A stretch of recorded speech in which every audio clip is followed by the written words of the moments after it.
The sun hadn't even fully kissed the horizon when I heard them. The rumble of black SUVs tearing down my gravel driveway like they owned the world. 12 sharp, polished shoes stepped onto my land, and in that moment, I realized the quiet morning was about to explode. They didn't know who they were messing with. I had learned long ago that patience in a standoff was more powerful than fury, and every step they took only made the tension tighter, like a drawn bowstring ready to snap. My ranch stretched over a couple of 100 acres, quiet and stubborn, like me. The fences were old, the barns weathered, and the grass always smelled of earth and sweat. I was under my truck at that moment, cursing a bolt that refused to budge, grease-stained hands testing my patience, when I heard the first voice, Vivian Blackwood, sharp as a whip, slicing through the morning calm.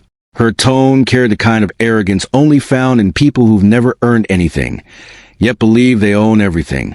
"Look at this pathetic old soldier out here playing cowboy on his dirt patch," she sneered, and I kept my hands busy, letting her words sink into the soil but never touch me. By the time I slid out from under my Ford, wrench in hand, for black Escalades were parked like armored tanks across my driveway. Not a speck of dirt on them, not a dent, all pristine, sterile, corporate perfection invading my land. 12 pairs of eyes and shoes stepped out in perfect formation, 11 high heels, and 1 pair of Italian loafers that screamed wealth, entitlement, and lack of sense. Fuchsia suits so bright they could scare a crow in mid-flight, clutching clipboards and smartphones like battle plans. I let them arrange themselves, watched every posture, every twitch of confidence that masked fear. Timing is everything, and making entitled people wait is one of life's little pleasures. My old shepherd, Rex, stood at the edge of the shop, ears pointed, tail still, tracking every movement. I finally stood, stretching the stiffness from my back, wiping grease from my hands with an old rag. The sunlight glinted off the scars running from my knuckles to my elbow, souvenirs from places that tested men, where patience and precision meant survival. Vivian Blackwood stood at the forefront, hands on hips, hair teased into a gravity-defying monument of blonde arrogance, a smile colder than a foreclosure notice. "Garrison Thorne," she spat, her voice sharp, practiced, meant to intimidate. "I'm Vivian Blackwood, president of the Willowbrook Homeowners Association, and you're in violation of 17 community standards, effective immediately."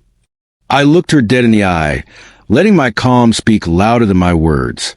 "Ma'am," I said, voice steady, each syllable measured, "you just made the same mistake the Taliban did. You see quiet and think it means weak." Behind her, the fuchsia squad shuffled nervously, clipboards trembling. One young woman hugged hers like a lifeline, trying to appear brave. I let a second pass before speaking again, giving my scars a slow glance, letting the story they told hang in the air. Silence is a weapon. They were learning that. I glanced around, taking in the ranch that had been my sanctuary for decades. The barn sagged under its age. The fences creaked like they whispered old secrets, and Rex growled softly, a low rumble warning of loyalty ready to defend. This was my world, my rules. The HOA might have power on paper, but they had no understanding of reality out here. "Your neighbors filed 47 complaints," Vivian continued, trying to regain command.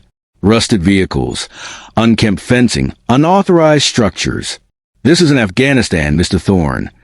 I let out a slow breath, savoring the absurdity.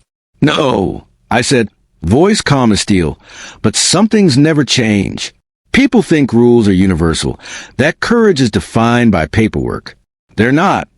My hand moved subtly to the old shotgun leaning by the truck, and my war medals caught the sunlight for the first time that morning.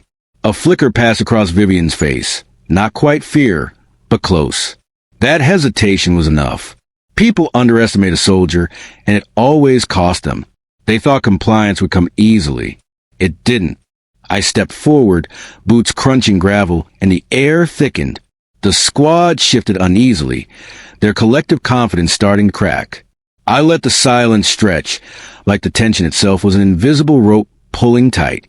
Behind her, the clipboard hugger swallowed hard, eyes darting between me and the car keys in my pocket. We have regulations," one of them mumbled. I nodded, slow and deliberate, giving her time to realize that rules were meaningless without understanding consequences. The confrontation was electric. Every word a spark. Vivian rattled off fines, penalties, legal action.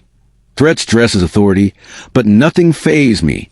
I kept my gaze fixed, body relaxed, movements precise. Every inch I advanced, every step they hesitated, told a story of balance and control. The sun climbed higher, illuminating the metals pinned to my chest, each a testament to battles fought far from manicured lawns, to courage earned under fire, not in boardrooms.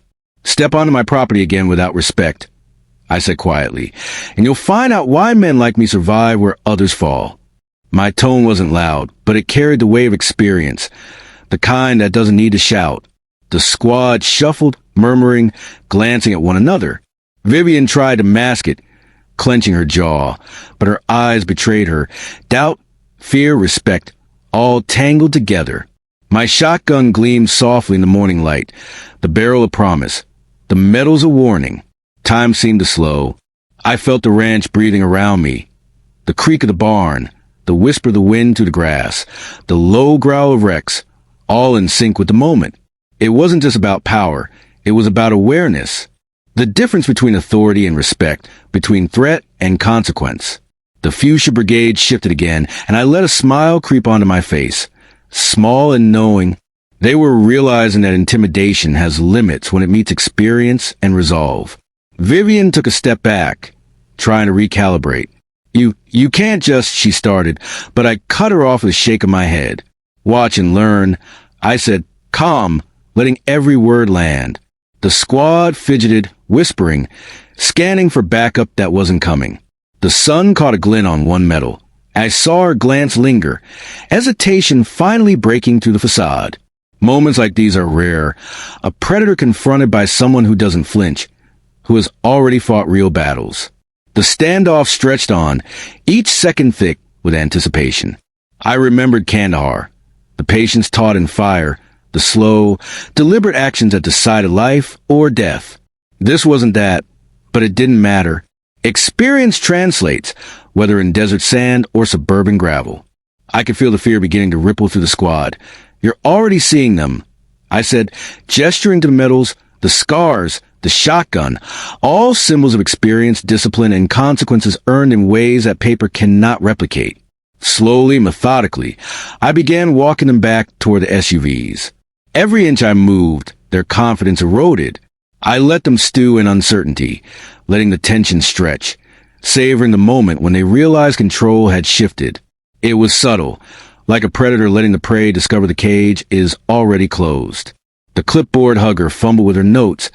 Others exchanged nervous glances. The lesson was sinking in.